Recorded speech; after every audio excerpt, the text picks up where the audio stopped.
चलो एक छोटा सा टॉपिक है, how to find the inverse of the functions express in symbol form. वो बॉल बॉल करके बनाया रहता है ना, उस अगर वैसा दिया हो तो उसका इनवर्स कैसे निकालते हैं। छोटा सा बात है, देखो जैसे ए बी सी, यहाँ पर आपका दिया हुआ 1 2 3, ये ऐसा ऐसा ऐसा नहीं। मान लो ये कोई फंक्शन है, ये कोई फंक्शन है, अगर कभी जरूरत पड़ जाए इसका इनवर्स का, तो एफ इनवर्स एक्स का सिंबल क्या बनेगा, ये ए और बी था तो ये पलट जाएगा, ये बी आ जाएगा और ये ए, सब कुछ वही 1 2 3 ए बी सी। अब 1 से का इमेज ऐसा, यही हो गया आपका इनवर्स। बहुत सा सिंपल छोटा सा बात है, अगर आप चाहें तो ऐसा इनवर्स निकाल सकते हैं। वजह बस यही है आपका इनवर्स। तो इसी पर क्वेश्चन में 19 20 ये जो क्वेश्चन है आपका, और साथ में 23 नंबर वो इससे बन जाता है। देखो पहले हम 23 से दिखाते हैं। 23 लिख लो। ए और बी दो फंक्शन दिया है। देखो ए दो सेट है, ए का एक सेट दिया होगा बड़े, देखो 0 -1 3 और 2, और बी -9 3 0 और 6। फंक्शन ऑफ एक्स बराबर 3x। अब सोचो क्या बोलता है, क्या बोलता है, find inverse if it exist. मतलब अगर निकालना संभव हो then find inverse. Find inverse if it exist, मतलब अगर इनवर्स निकालना संभव हो देन फाइंड इनवर्स। तो इनवर्स निकाल दीजिए। संभव मतलब इंजेक्टिव भी हो सब्जेक्टिव भी हो, तभी ना इनवर्स निकलेगा। तो प्रोसेस क्या, तुरंत आप दिखा देना। ए और बी दिखा है, फंक्शन ए टू बी है, फंक्शन ऑफ एक्स बराबर 3x है, ए का वैल्यू दिया हुआ है 0 -1 3 और 2। पहले आपको देख के पता चला है कि हाँ इनवर्स होगा कि नहीं होगा, और होगा तो इनवर्स निकाल दीजिए। मतलब इस रिलेशन से लिंक है 3x, 0 का लिंक 0, -1 का लिंक -1 का लिंक -1 का लिंक -3। ठीक है, देखिए गलती लिखनी है कि कुछ है ही नहीं, एक सेकंड हो जाए। -3 है, -3 है, अड़ेगा -1 का लिंक -3 से, 3 का लिंक 3 3 9, ठीक है, 3 का लिंक ये 9 से, -3 है, यहाँ भी -3 है, -3 का लिंक -9 से, और GS2 का लिंक 6 से। बता सबका लिंक कर दिए। क्या ये इंजेक्टिव है, क्या इंजेक्टिव, इंजेक्टिव में क्या किसी का भी एक से ज्यादा प्रीमेज नहीं होना चाहिए। सबका कितना प्रीमेज है, single single. S every element have one pre image, सबका एक एक प्री इमेज है। So every element have one pre image, so injective, ठीक है। Every element have one pre-image. Every element have one injective and subjective. Hence invertible. तो inverse तो ऐसे ही पता चलता है, इन्वर्टेबल। अब बताओ क्या आप इसका इनवर्स निकाल सकते हैं, तब इनवर्स निकालना रहेगा। इनवर्स के तुरंत बॉल पलट देना, या आपका एफ इनवर्स सिखा देना थोड़ी देर पहले। ये हो गया B2A फंक्शन जी, ये वाला क्या हो गया -9 -3 0 से, कुछ नहीं करना है, बस केवल इसको पलट दो। बताओ -9 का लिंक -3 से, -3 का लिंक -1 से, 0 का लिंक 0 से, 6 का 6।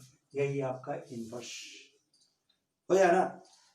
ठीक है, अब क्वेश्चन नंबर 19 है, 20 है, सभी ये भी वही है, पलट के कल दिखा देना, सीधा हो गया इससे।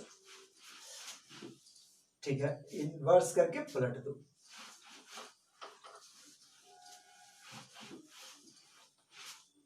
ठीक है सर, अड़ेगा फंक्शन दिया हुआ, फंक्शन ए बी 1 2 3, ये दिया हुआ ए बी सी, मतलब डोमेन और कोडोमेन दे दिया, और साथ में लिखता है कि F1 का वैल्यू ए, F2 का वैल्यू बी, F3 का वैल्यू सी। तो find f inverse. F inverse निकाला पहला पार्ट, हम भी शुरुआत की, देखते हैं पहले इनवर्स है कि नहीं। 1 2 3 ए बी सी, 1 का लिंक ए, 2 का लिंक बी, क्लियरली इन्वर्टेबल। पहला पार्ट कंप्लीट्स। एफ एक्स पूछा इनवर्स निकालिए, क्या आपसे इनवर्स निकल जाएगा। अरे अब इसमें क्या है, एफ इनवर्स निकाला, तुरंत बॉल को पलट दिए, A B C, this is 1 2 3, A का लिंक 1 2 और 3 हो गया। बस यही एफ इनवर्स का ग्राफ हो गया। अब एक पार्ट और जोड़ दिया है, साबित करके दिखाइए कि एफ इनवर्स को फिर से इनवर्स निकालेंगे तो एफ आ जाएगा। ठीक, बस करना कोई नहीं, घुमा फिरा के 2 बार घुमा दो, एक आदमी के ऊपर उल्टा घुमाओ फिर उल्टा घुमाओ, सीधे ना जाएगा। एक ऑब्जेक्ट है ऐसा है, ठीक, बस एक बार उल्टा घुमाओ ऐसा हो गया, फिर से उल्टा घुमाए तो सीधा हो जाएगा। वही ख्याल इसमें भी है। तो तब देखने में सुविधा के लिए इसको हम ले लेते हैं जी मान लेते हैं, मतलब एक तरह से ये जी एक्स का ग्राफ है, जी मान लीजिए जी एक्स का ग्राफ है। तो अब बताओ जी एक्स का ग्राफ, तो जी इनवर्स का ग्राफ क्या होगा? ये जी एक्स का ग्राफ मान लो, इधर मत देखो, तो ये जी इनवर्स का ग्राफ क्या होगा? वैसे ही वन में करेगा, क्या बनेगा 1 2 3 प्लस ए बी सी, ऐसा ऐसा ऐसा, ये किसका है? जी इनवर्स का। समझ लो एक तरह से इक्वेशन नंबर 3, ये इक्वेशन नंबर 1, ये सेकंड। अब गौर से देखो, अब इस इक्वेशन को देखो, now from first and third, first और थर्ड डाटा के आधार पर हम क्या कर सकते हैं? ये वाला पूरा पूरा सेम हो गया, यानी कि जी इनवर्स बराबर एफ, नहीं, जी इनवर्स का वैल्यू एफ के बराबर है, आराम से बोल सकते हैं। अब जी किसको माने थे? एफ इनवर्स को, तो जी की जगह एफ इनवर्स का इनवर्स बराबर क्या हो गया? एफ। सोचता हो क्या बना दिया, उसको 2 बार घुमा दिया, अरे तो बोलिए वही रहा है ना, इनवर्स को फिर से इनवर्स किया, इनवर्स ने उल्टा किया, जब फिर से उसको उल्टा करेंगे तो सीधे ना होगा, सीधे लिख के दिखाइए।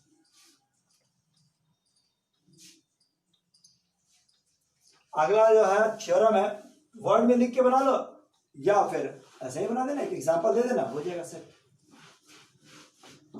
वर्ड में लिखना सीखना है तो फिर क्लासरूम में भेंट करेंगे, तब अभी के तुम एग्जांपल से ही लिख देना, वो हो जाएगा।